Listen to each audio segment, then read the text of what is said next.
This video provides a brief guide to red-black trees, focusing on what they are and how they are implemented. Red-black trees, or RBTs, are self-balancing binary search tree data structures that offer assuredly fast search, insertion, and deletion operations. They have evolved through contributions from a number of individuals. In 1962, Soviet mathematicians Adolzhenvelsky and Landis introduced the AVL tree, the first self-balancing binary search tree. In 1972, Rudolf Bayer introduced symmetric binary B-trees, which provide the essence of the red-black tree data structure, and in 1978, Guibas and Sedgwick proposed the red-black coloring convention, together with analysis of behavior. There have been further extensions, including an update in 2008 from Sedgwick that aims to simplify the data structure with a variant called left-leaning red-black trees, but we won't describe those here. When it comes to complexity, the balancing used by red-black trees enables them to guarantee speed.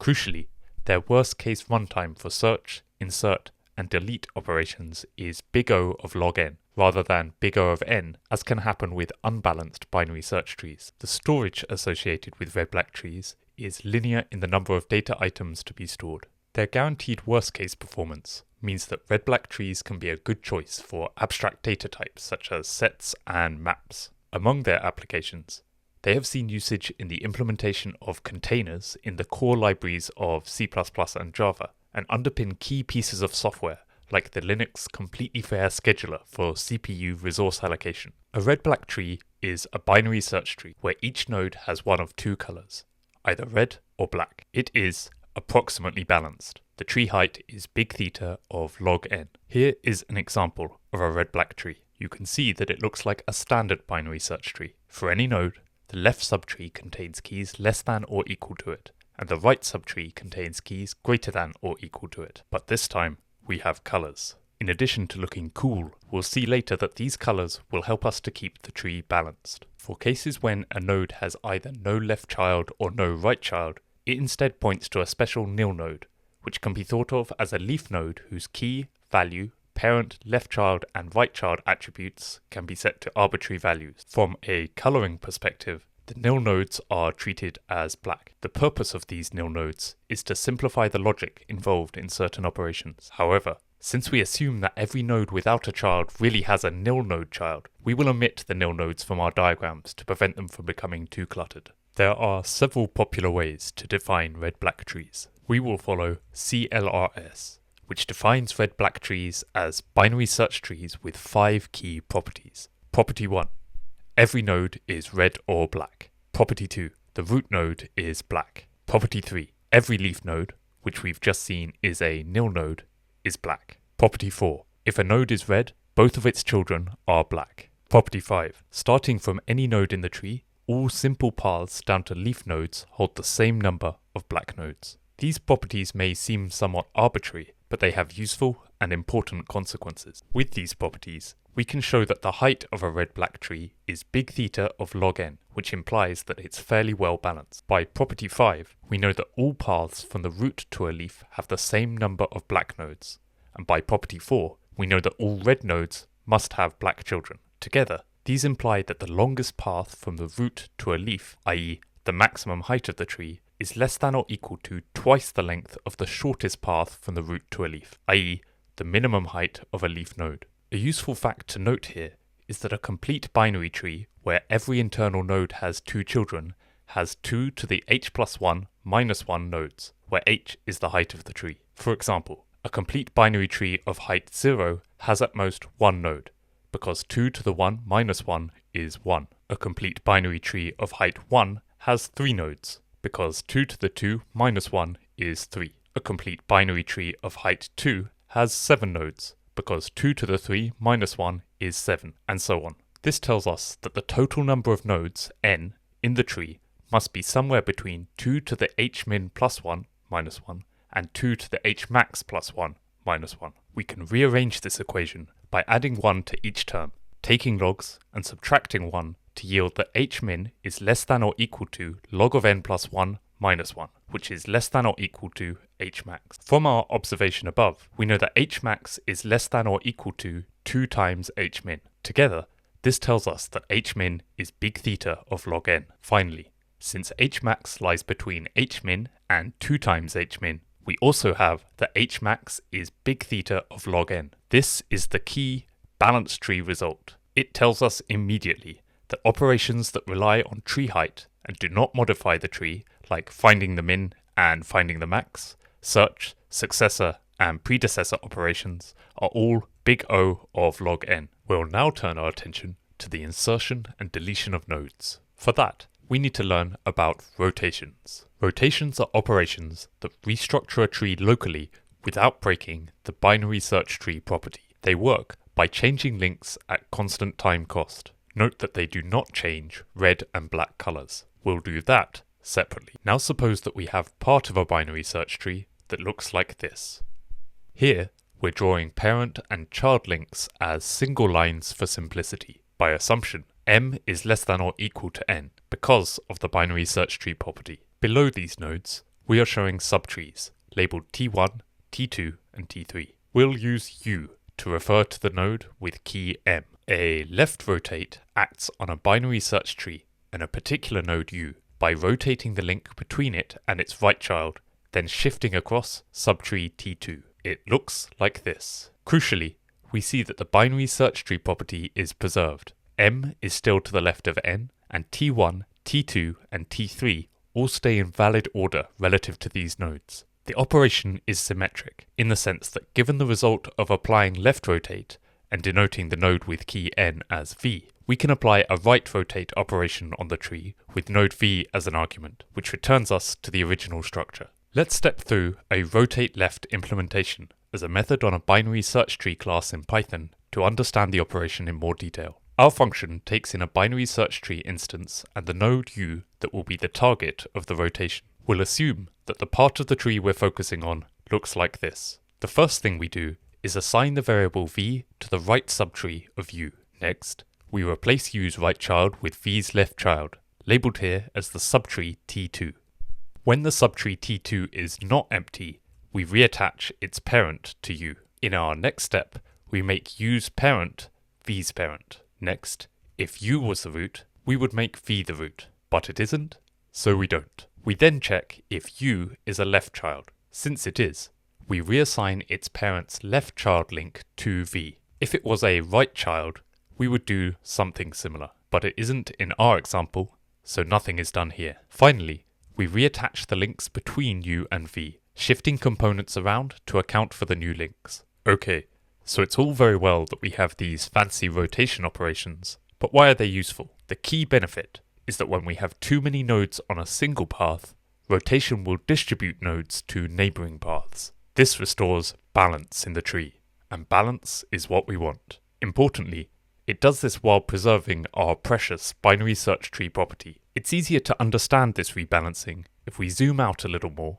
and consider a chain of 3 nodes with keys m, n, and o, and their subtrees T1, T2, T3, and T4. We've used W to denote the node with key O. This is the kind of chain we want to avoid in a balanced tree. We'll first duplicate the structure for clarity, so that we can keep track visually of what is changing. Applying a single right rotation to W produces the kind of balanced structure that we want. This process is sometimes referred to as a single rotation, since it involves a single application of the rotation operation. If we had instead started with a right-leaning chain, we could use rotate left rather than rotate right to balance it. For scenarios in which we have a chain with both a left child and a right child, then we need to perform a double rotation. Here is an example of just such a chain. We've used W to denote the node with key O, and U to denote the node with key M. U is the left child of W, which in turn has a right child. We duplicate for clarity. To balance this subtree while preserving the binary search tree property, we first call rotate left on the tree with U as an argument. Then we call rotate right on the tree with W as an argument. And voila, we have a flatter tree. If we had wanted to flatten a horizontally reflected version of the original chain, we would call rotate left and rotate right in reversed order. Now that we have the tools in place, we can talk about insertion in red-black trees. Red-black tree insertion starts out identically to the insertion procedure used in binary search trees we saw previously. You can find a link to this in the video description if this is unfamiliar. However, once we've performed our standard binary search tree insertion, we must face the tricky question of what color we should assign to the inserted node. Clearly, we have two options, red or black, but we have to be careful. If we color the inserted node red, and we've attached it to a red parent, then we violate property 4,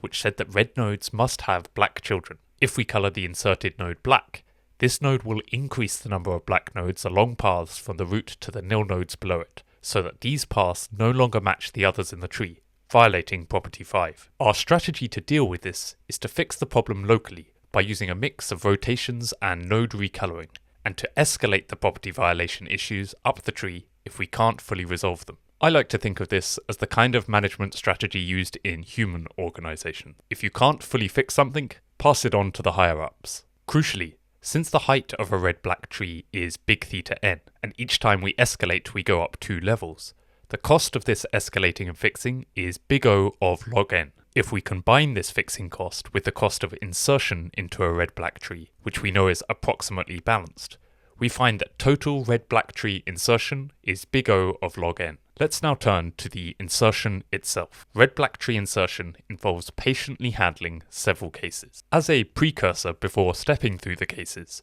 note that whenever we have a red-black tree property violation, the node in question has black children. We know that this is always true immediately after making an insertion, since nil nodes are black. It is also true when we look further up the tree. The first case we consider is when our issue node U has a black parent, a situation that looks like this. From our precursor statement, U's children are black, so T1 and T2 are subtrees with black roots. From now on, we'll use the notation of black-filled triangles to indicate subtrees with black roots, and white triangles to indicate subtrees that can have red or black roots. The solution here is to simply color node U red. Since U is not the root, we know that we have not violated property 2, the need for the root to be black. Since U only has black children, we have not violated property 4, the need for red nodes to have black children. And since no extra black nodes have been added, we have not violated property 5, the need for the same number of black nodes on each root to leaf path. Thus,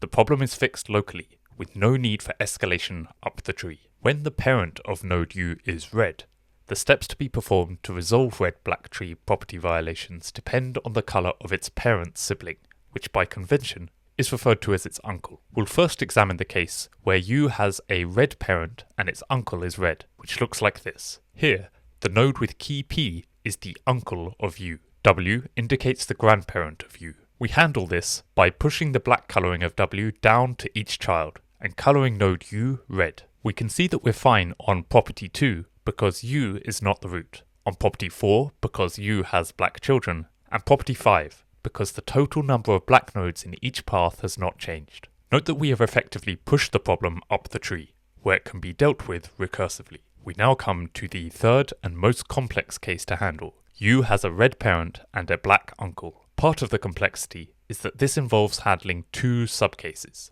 The first, which we'll call case 3a, is the case when U is on a branch that is away from its uncle. It looks like this, where again, the node with key P is the uncle of U. Starting from this layout, we first apply a right rotation to W. Then, we color U red, we color U's parent black, and we color W red. Note that since we've only used a rotation to make changes, the binary search tree property still holds. We also see that all properties are satisfied, so the problem is fully fixed and no further escalation is required.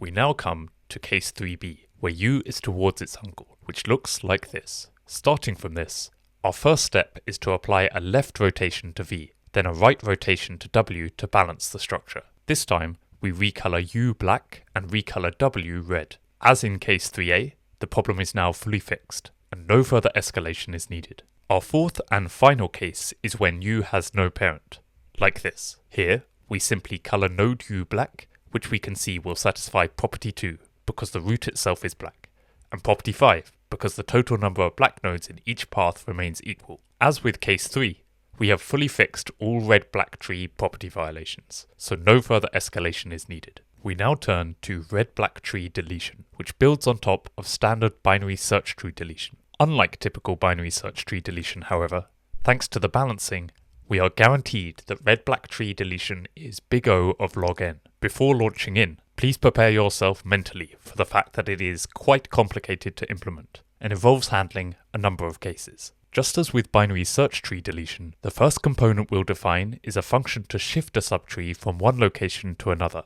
For this, we define a helper function, which takes in 3 arguments: self, which is an instance of a red-black tree, the old node whose subtree will be replaced, and the new node that forms the root of the subtree that will replace it. If the old node has no parent, then it was the root, so we update the root to point at new. If the old node was a left child, we update its parent's left child to new. Otherwise, it was a right child, and we update its parent's right child to new. Finally, we update the new node's parent to the old node's parent. We'll show how this works on a simple tree, where our function call requests that the subtree rooted at the old node with key 2 is replaced by subtree rooted at the new node with key 1. For simplicity, we'll ignore red and black colours here, since those will be dealt with elsewhere. We first check if the old node has a parent, indicating that it was not the root. It does have a parent, so we next check if it is a left child. It is, so we move new up to replace it. Finally, we update new's parent attribute to point to the old node's parent.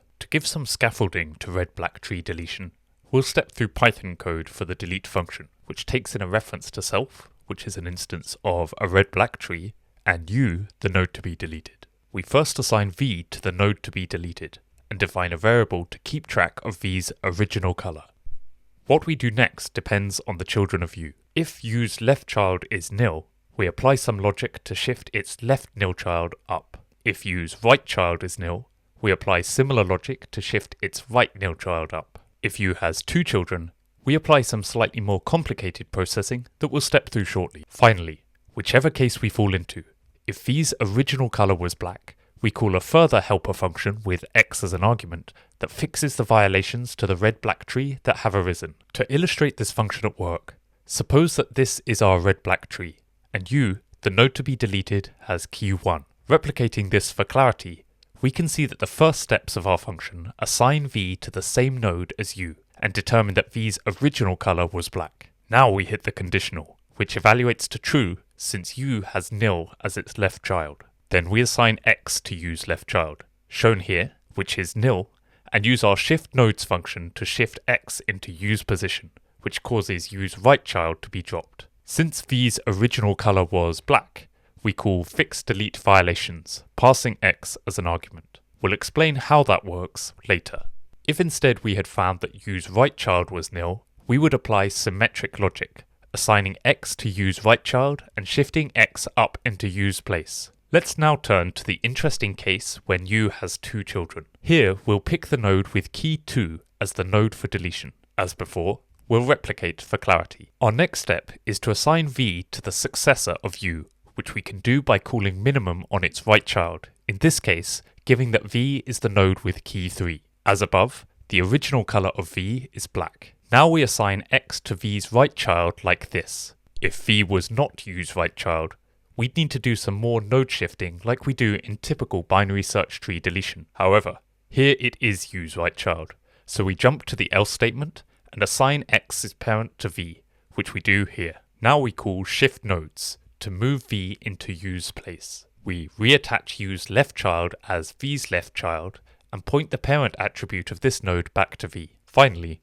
we assign v's color to match u's, which was red. As before, since v's original color was black, we call our helper function to help fix red-black violations. You may reasonably ask, why do we only fix issues when the original color was black? That's because if v's original color was red, v wasn't the root, so we haven't broken property 2. No red nodes have become neighbors, only black nodes have become neighbors, if any, so we're fine on property 4. Finally, the number of black nodes on paths from the root to leaves haven't changed, so we're fine on property 5. We now turn to the process of fixing red-black tree violations with our helper function. Since v was originally black, moving it will break property 5, as different paths will contain different numbers of black nodes. It may also break property 2 if it caused a red child to become the root, and property 4 if it caused a red node and its parent to become adjacent. The slightly odd trick used here to resolve these violations is that when v is moved, we add an additional black count onto x,